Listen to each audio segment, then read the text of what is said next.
রাসূলুল্লাহকে আমার আল্লাহ এই 10 তারিখে আসমানে উঠায় নিয়েছে, বলে সুবহানাল্লাহ। সর্বশেষ যে ঘটনাটা, আখিরি নবী হযরত মুহাম্মদ মুস্তাফা সাল্লাল্লাহু আলাইহি ওয়াসাল্লামকে উম্মতকে এই দিনে মাগফিরাতের ঘোষণা দিয়েছে আল্লাহ সুবহানাল্লাহ। এবং সর্বশেষ যে ঘটনা হয়েছে ইসলামের ইতিহাসে সবচেয়ে করুণ, অন্য কোন নবী পয়গম্বরের জীবনে পরিবারের মধ্যে এই ঘটনা ঘটে নাই। আখিরি নবী হযরত মুহাম্মদ মুস্তাফা সাল্লাল্লাহু আলাইহি ওয়াসাল্লামের পরিবার টুকরা নাতি সহ 72 জন মানুষকে এই মুহররমের 10 তারিখে শহীদ করেছে। এই ছিল এই মুহররমের 10 তারিখে সবচেয়ে বড় মর্মান্তিক ঘটনা এবং করুণ ঘটনা। এই ঘটনাটা কিয়ামত পর্যন্ত, যতদিন পর্যন্ত চন্দ্র উদিত হবে, সূর্য উদিত হবে, ততদিন দাওয়াত দিয়া কুফা শহরে কুফাতে নিয়ে গেল। ওই কুফাতে যাওয়ার পরে এজিদ বাহিনী নির্মমভাবে আমার কলিজার টুকরা নাতিকে হত্যা করার জন্য পরিকল্পনা করলো। বাবা, মুহররমের 10 তারিখের ঘটনা আমার নবী জীবিত থাকতেই বলে গেছেন। একটি উম্মে সালমা রাদিয়াল্লাহু তাআলা বর্ণনা করেন, এবং উম্মে সালমা বলেন, আমার দয়াল নবী একদিন উম্মে সালমার ঘরে বসা দুই নাতি ইমাম হাসান হুসাইনকে নিয়ে এইরকম ভাবে খেলাধুলা করতেছে। বাবা, জিবরাইল আসলেন। জিবরাইল এসে বললেন, ইয়া রাসূলুল্লাহ, ইয়া হাবিবাল্লাহ, ও মায়ার নবী, ও দয়াল নবী রাহমাতুল লিল আলামিন, আমি আজকে একটা সংবাদ নিয়ে আসলাম। ইয়া রাসূলুল্লাহ, আল্লাহ আমাকে পাঠাইছে আপনাকে জানিয়ে দেওয়ার জন্য। নবী, ও নবী, আপনি না আপনার উম্মতের পরে আপনার এক উম্মতের মানুষরা এইভাবে ইশারা দিয়ে ইমাম হোসেনকে দেখাইয়া বলল, আপনার উম্মতরা ইমাম হোসেনকে কতল করে দিবে। আমার দয়াল নবী জান্নাত করে চোখের পানি ছেড়ে দিলেন। বাবা, এই মুহূর্তে ইন্দিমের টাইম জিবরাইল আমার দয়াল নবীর হাত মুবারকের মধ্যে এইরকম মাটিটা তুমি রেখে দাও।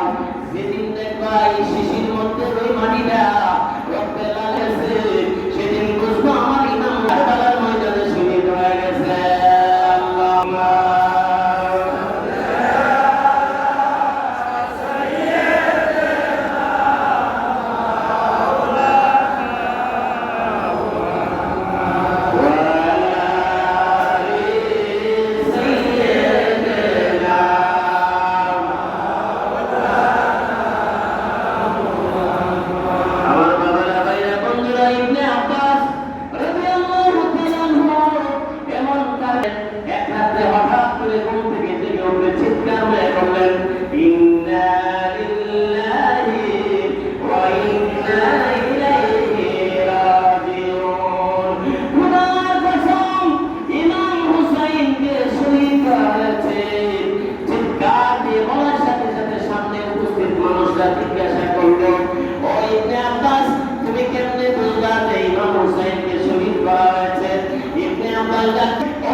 কারবালার ময়দানে এসে ওই আসাইন্দা মা ফাতিমাতুল জাহরার চুল মুবারক দিয়া ওই রকম ভাবে কারবালার মাটিটাকে তুমি ভালো পরিষ্কার পরিষ্কার করে দিতেছে।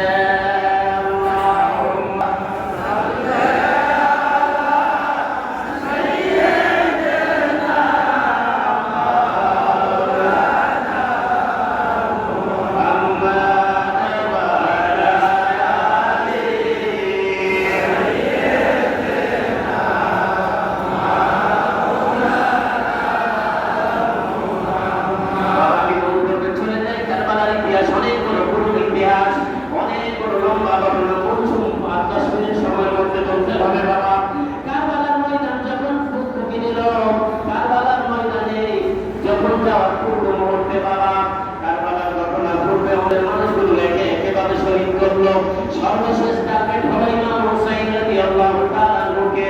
ইমাম হুসাইনের একটা দুধের শিশু আলিয়াসগর, বাচ্চা আলিয়াসগর শিশুরা ওনারা পানি চাইলো, পানি দিল না। এইরকম ভাবে ইয়াজিদ বাহিনী ওই ঘোড়ার মদিনার 3 দিন পর্যন্ত পানি সরবরাহ বন্ধ করে দিয়েছে। যেহেতু তারা মনে মনে ভাবলো যদি পানিটা বন্ধ করে দেওয়া হয় তাইলে ওই মানুষগুলোর কষ্ট হবে। দুধের শিশু আলিয়াসগর মাসুম বাচ্চা, 6 মাসের শিশু, ওই বাচ্চা শিশুটারে বাবা পানির জন্য ঘোড়ার নদীর তীরে নিয়ে গেল। ঘোড়ার নদীতে তুলে নেওয়ার পরে ওই দুশমনেরা এমন একটা তীর মারল, ইমাম পরিবারের ওই আলিয়াসগর নারীদের তীরটা ঢুকছে, এইরকম ভাবে তীর বের হয়ে গেছে।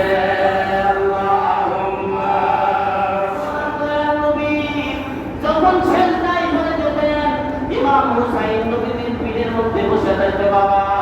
ইমাম হুসাইন যতক্ষণ পর্যন্ত নবীর পীর থেকে আনন্দ ততক্ষণ পর্যন্ত আমার দয়াল নবী সেজদা লম্বা করে দিয়েছে।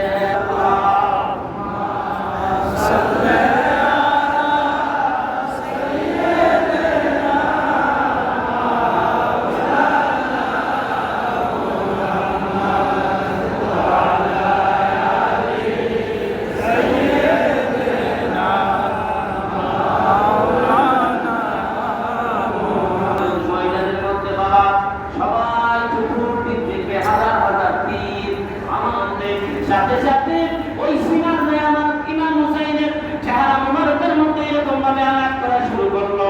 একটা একটা করে আঘাত করতে করতে করতে করতে করতে করতে করতে ইমাম হুসাইনের দেহ মোবারকের যুদ্ধ মোবারকের মধ্যে 121টা তীরের আঘাতে মোবারকটা সারা হয়ে গেছে বাবা। সারা 40টা তরবারি লাগাতে ইমাম হুসাইনের দেহটাকে সামান করে দিয়েছে বাবা। সামান করে মাটির মধ্যে বানাইছে, মাটির মধ্যে বানায় সুখান্ত হয় নাই। এইরকম ভাবে সীমার গলা ছুরি চালাইছে। তোমরা সীমাতে দুনিয়ার পর্যন্ত যদি আমার এই দরবার মধ্যে ছুরি চালাস আমার গলা কোনোদিন এই মতো হবে না। আমার নানা দান দয়াল নবী এই জায়গার মধ্যে শুরু হয়েছে, সেই জন্য দেখি আমার পর্যন্ত ছুরি চালাইলে কাম হবে না। তুই আমার পিছন দিক দিয়ে ছুরি চালা, সাথে সাথে আমি কত হয়ে যাবো। তার কথা শোনার পরে এইরকম ইমাম হুসাইনের কথা শুনে এইরকম সীমার পিছন দিক দিয়া দয়াল নবীর কলিজার টুকরা নাকি ইমাম হুসাইনের এই শির মুবারকটা বাবা আলাদা করে দিয়েছে। আল্লাহুম্মা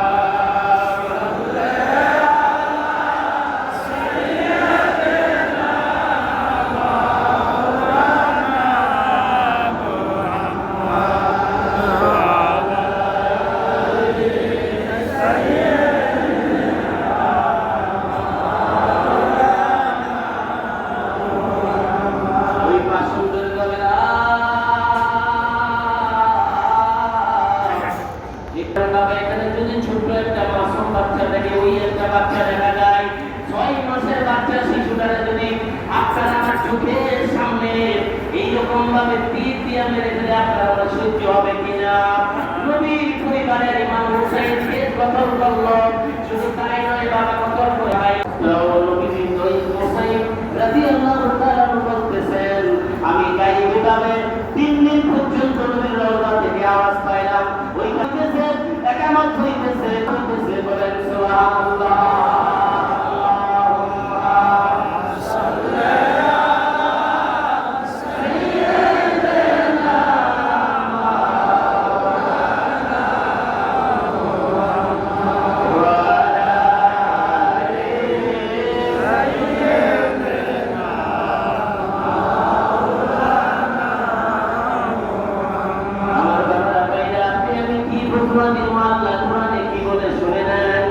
আল্লাহ নবী আওলাদদের কষ্ট দিলে কি হবে, আল্লাহর নবীকে কষ্ট দিলে কি হবে? আল্লাহ কোরআনে বললেন, ইন্নাল্লাযীনা ইউযুনুল্লাহা ওয়া রাসূলাহু লানাহুমুল্লাহু ফিদ দুনিয়া ওয়াল আখিরাহ ওয়া আ'আদ্দা লাহুম আযাবান মুহীনা।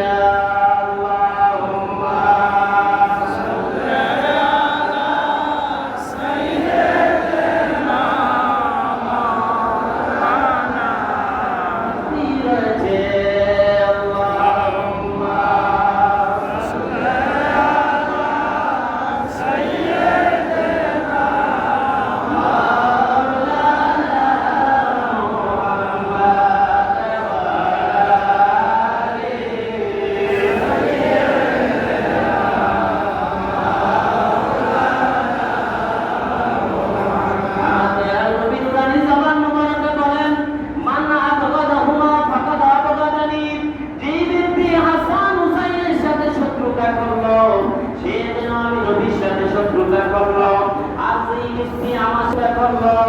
আল্লাহ তার সাথে শত্রুতা পোষণ করবেন।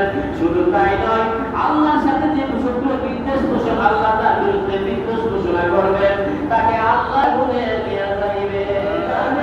আমার কেউ নাই রে, আমার কেউ নাই রে, এই সংসারে থাকলে কি আর কান্দি আমি তার বাবা নয়।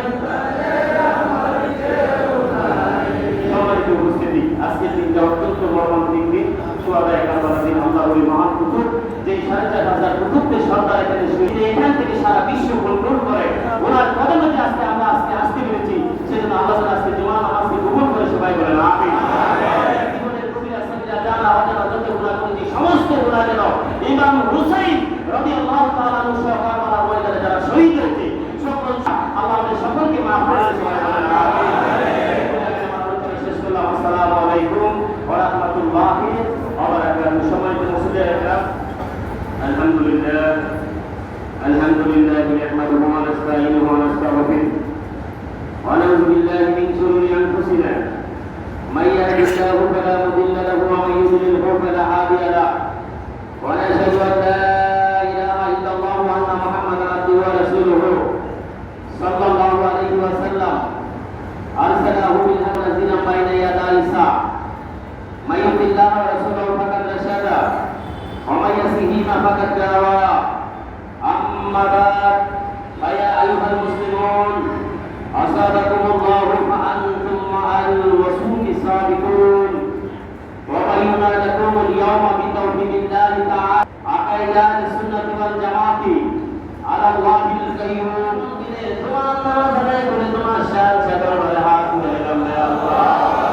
আমাদের জীবনের গুনাহ মাফ করে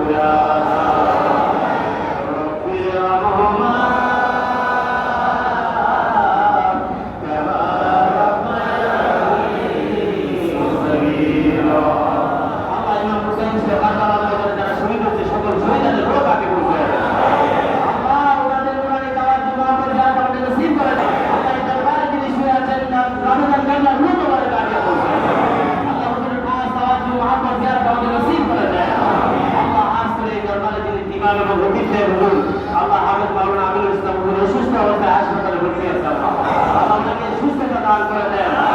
আল্লাহ আল্লাহ এই দরবার যিনি পরিচালনা করেন, আল্লাহ দায়িত্ব করে দেন। আল্লাহ উনি সুস্থ আছেন, আল্লাহ ওনাকে সুস্থতা দান করে দেন। আল্লাহ এরকম ভাবে আর যারা অসুস্থ তাদের সুস্থ, আল্লাহ যারা আজকে টাকা দিয়েছেন, দান করেছেন, তাদের দানকে কবুল করেন।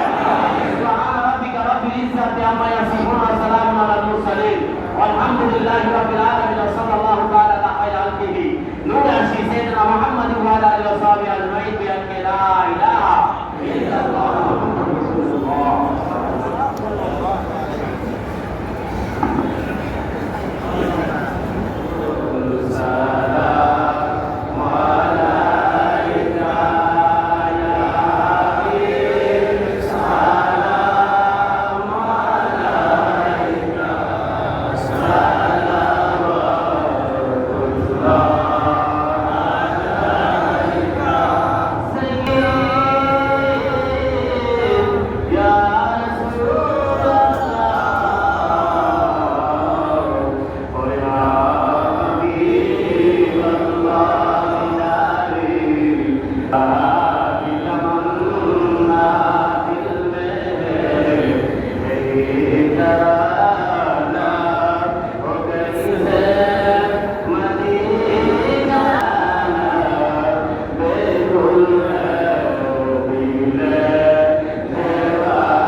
এই দিনে শরীর